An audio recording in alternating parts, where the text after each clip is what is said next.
Welcome back to the Property Punch podcast, your go-to blend of bold property insights, straight talking strategy, and wealth building wisdom.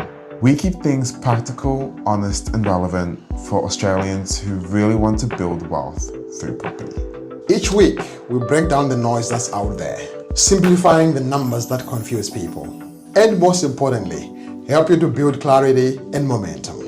Because property isn't just about buying houses, it's about building options, freedom, and long-term security.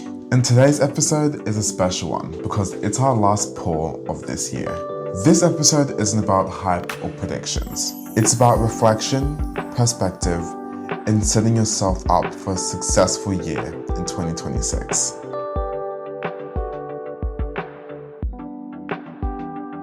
Not to say that all of our episodes aren't important, but this one is extra important for a special reason. People often consume lots of content, either via social media, in person, or through their own research. But rarely do people stop, think, and reflect on what they've heard. You're right. Reflection is where real growth happens. The investors that win in the long term aren't the loudest or the most confident. They are the most intentional. They stop, reflect, adjust, and then move ahead with purpose. So this episode is about pulling together the lessons that we have learned during 2025 and using them early to set ourselves up for 2026. No hype, no prediction, just preparation.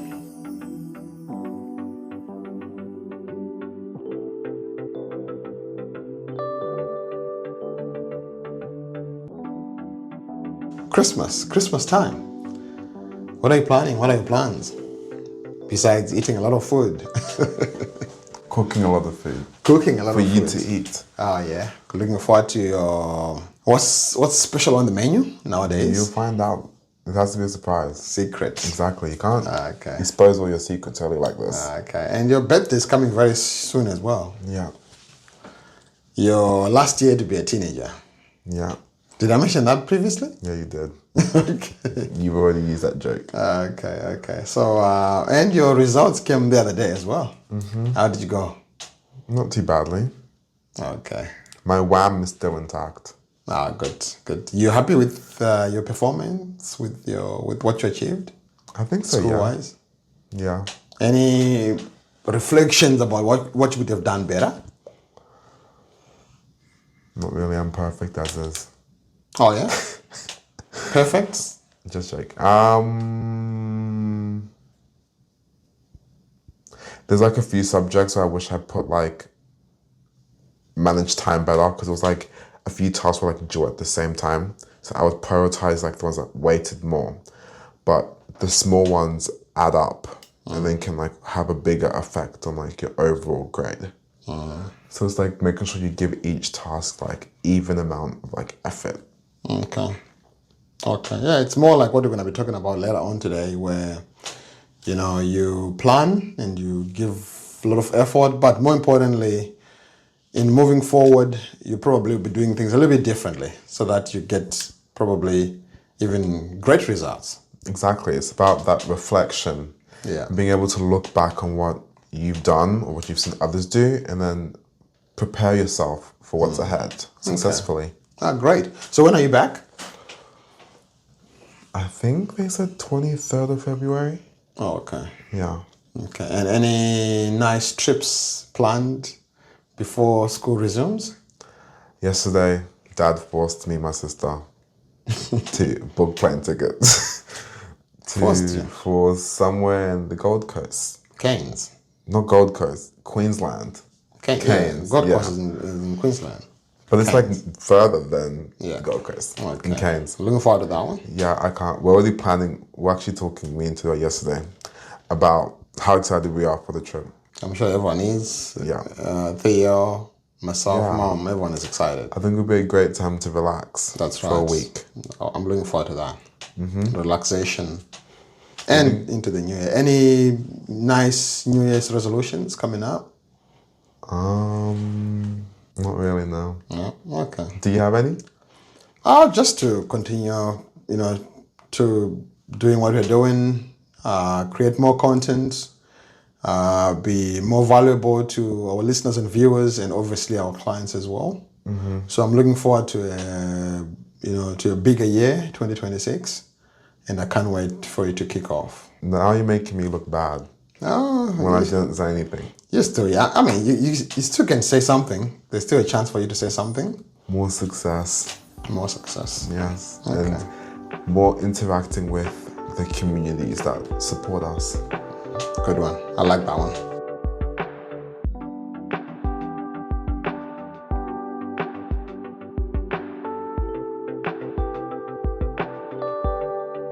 In order to do our big reflection for today's video, we need to look back on the biggest lessons from 2025. Let's start at the top.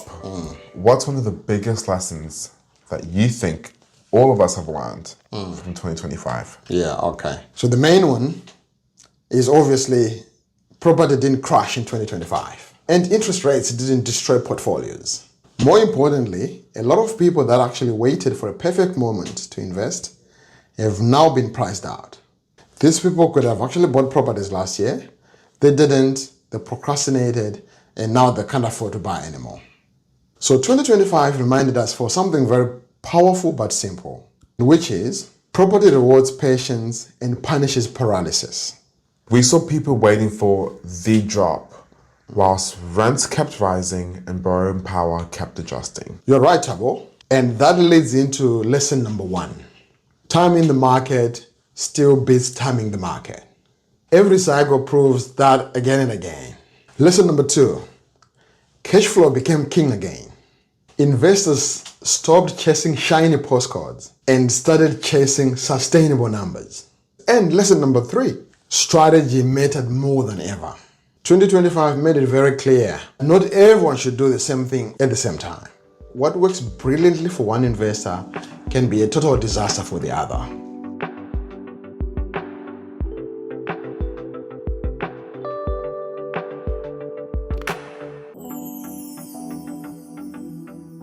Now, whilst we hate harping on the negative, it's necessary in reflection, and we need to go through and look at what most investors got wrong this year. So let's talk mistakes, because we know of plenty. Yes, we saw a few, and the biggest one is still buying emotionally. People bought properties that they liked, not properties that actually worked. They imagined themselves living in that property instead of focusing on the numbers. Another mistake was ignoring holding costs, assuming that the rents would just figure it out over the long term.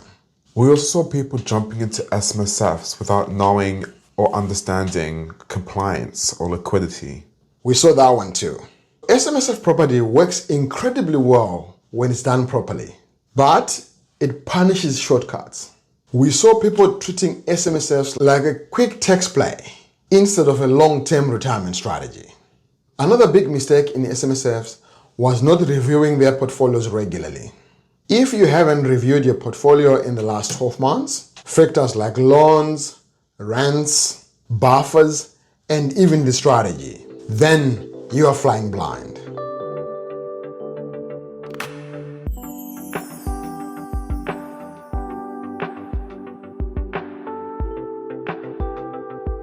Now that's all the negative out of the way.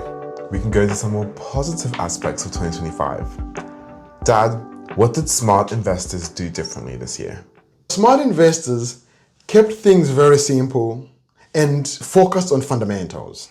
They bought where people actually want to live.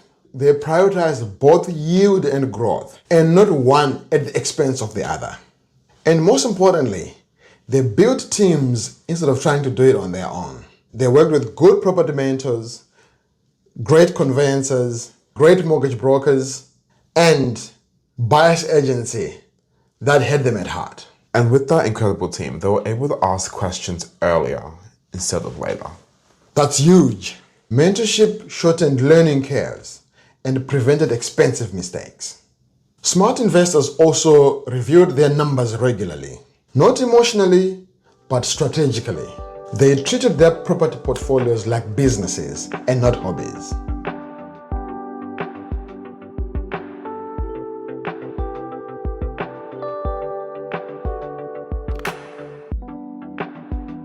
Just like social media, the property market has trends. And this year we saw a few recurring themes such as SMSF, cash flow, and strategy shifts. One of the biggest themes we saw this year was the return of cash flow. Absolutely.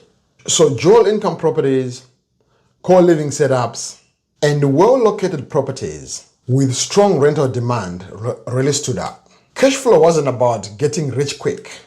It was about staying in the game longer, reducing stress, and creating breathing room. SMSF investors who did well had one thing in common. They had clear retirement outcomes and not just take savings in mind. This year, people were big on strategy first, structure second.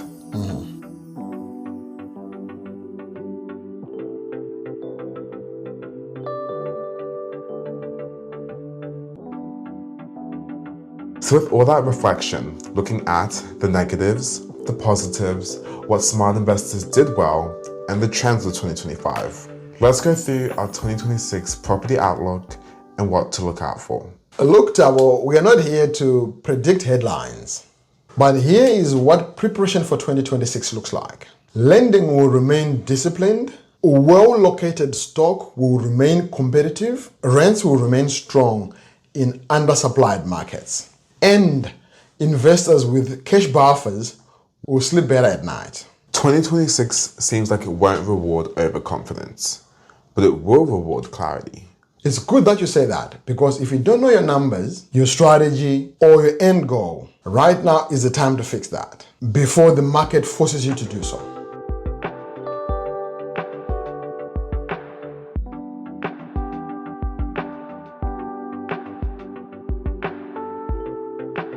So just like every episode, we ask for your checklist, but I think we can debate that this one's the most important one, as this is your 2026 property reset checklist. So Dad, take it away. So here's a simple year-end reset. No pressure, no rush. Review your portfolio performance. Always check your cash buffers. Clarify your next move. Are you buying, holding, or restructuring? Understand your borrowing position today. And make sure that every property you own has a clear purpose in your portfolio. There's no pressure and there's no rush, but investors should be focused on intention.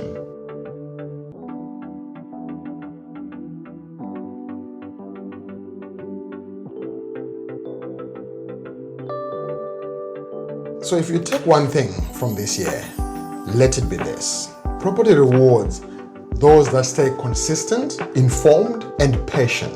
Not those that are perfect, not those that are fearless, but just intentional.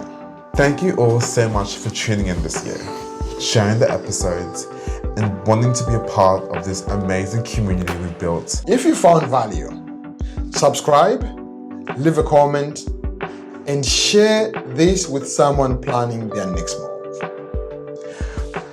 From us all at your Wealth Mentor, Merry Christmas and have a Happy New Year.